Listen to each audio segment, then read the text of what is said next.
So is this how you remember it? Yes, yeah, Really? very, very much so. He gives a lot of tours, especially around this time of year, Remembrance Day. The stones are still there. They were our nemesis.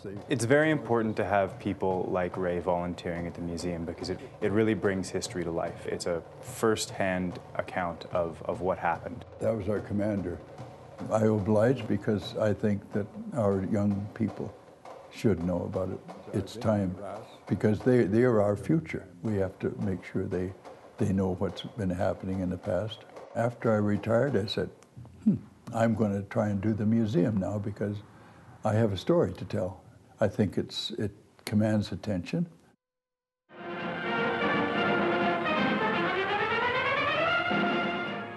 Troops, tanks, and transport are all loaded on 4,000 ships.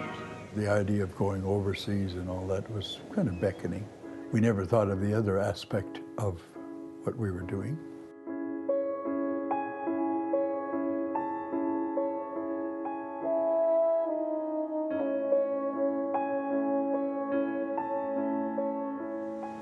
Once we got there, it was such a beautiful cruise across the channel.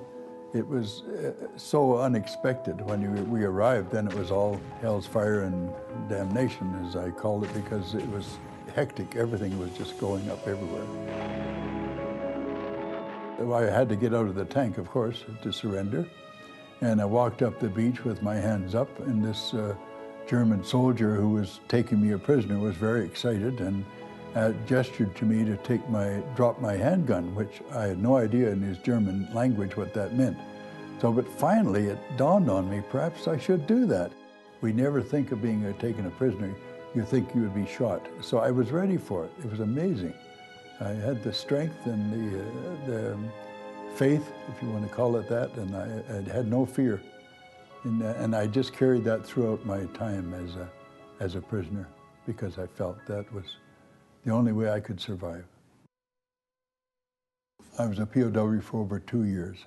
I was on a work party after the chain-up, and in such a manner where I was between the Germans and our own guys, and I had a nervous breakdown. They had no use for me after that, and then it was probably a marginal thing. I don't know. Okay. I had no idea how it happened, but in some ways, I have to be grateful because it got me out of that camp.